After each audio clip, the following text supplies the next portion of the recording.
Hey guys, how's it going? Kirby Smith, Lightspeed Construction, shooting a quick video on a commercial roof that has had some trouble with fire in the recent past, and then some trouble with leaks as a result of the fire. It's actually the location that the fire caught. You can see there's multiple black spots on the roof.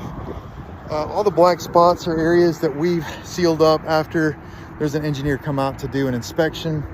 The engineer actually inspected around all these locations. I think it was one. You can see the numbers still written there. There's 5, 4, 3. Let's see here. I think these two, but I can definitely see the numbers 5, 4, 3. So I know those were cut. The corners were actually sealed as a part of a repair that we did. So this was put on, and I think this is 2 and 1 right here by the engineer.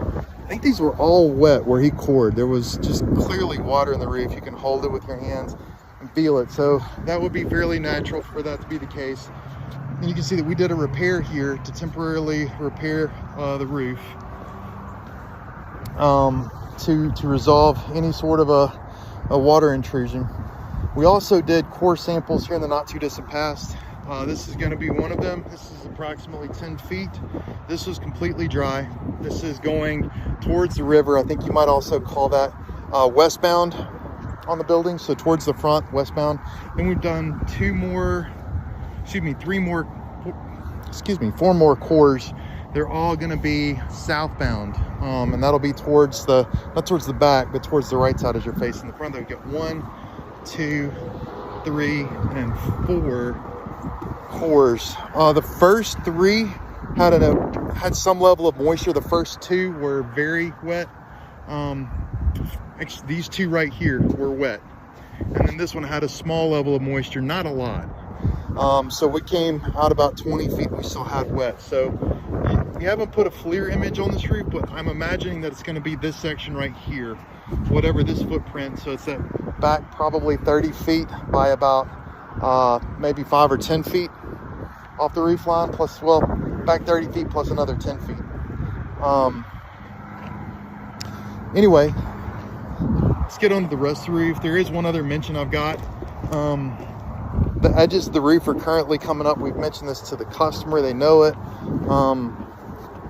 There are some solutions that are being discussed about possibly putting a drip edge on there ahead of any repairs that are done, just to resolve any sort of possibility of roof edge blowing on this roof.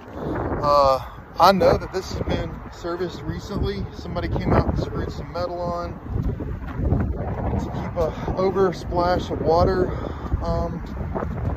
This has always felt kind of like it might be a little bit wet to me, and I imagine there probably is some moisture in this portion of the roof. This doesn't have anything to do, in my opinion, with the roof leak that's going to be occurring over here, most likely because of the melted roaster and because of the water intrusion into the roof there during the fire.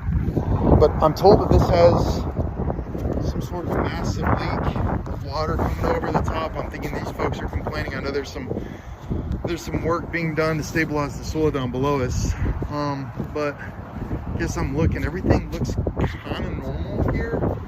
I think what we can go ahead and safely say is that if we replace the drip edge on this roof, edge of the roof, which I think is a very good idea, we would probably want to go ahead and replace, oh, that might be it right there, actually. Oh, yeah, that's it. It's probably leaking at this drip edge. We've actually talked with this customer about that. These drip edges are probably leaking, and that's been the ask. That's been why the water's coming behind or coming over the top of the gutter. Not for certain how the water's actually coming over. It might be coming over the top too, in which case we would have to talk about all new gutters in the whole building. I think that's probably a pretty reasonable ask here. But you know, as you can see, the building is in aged shape. It's time for a commercial roof on this building, and the fire just might be a good way to mention that this is possibly something that was impacted by the fires that occurred and should be possibly covered by insurance. Just wanted to bring the moisture levels that we saw on this roof to folks' attention, and here's a video of the rest of the roof, and that being the area over there a west facing again, or sorry, south facing, excuse me, that has the overtopping of the water. So my recommendation is our public adjuster continue to do what they're doing, and this roaster get replaced as a result of the fire. We've got some different back and forth on that. And there possibly be one more moisture inspection. We've had ours that was destructive and the engineers that was destructive came out here, both opened up the roof, took a look inside. I'm assuming that's in the report. But at this point, probably another moisture test, I think. And, you know, at this point, we can most likely go ahead and replace the edges of the roof with the drip edge and with the gutter system, perhaps. So anyway, guys, that's neither here nor there. I'm Kirby Smith with Lightspeed Construction. I appreciate you guys taking the call. Have a good one, guys. See you later.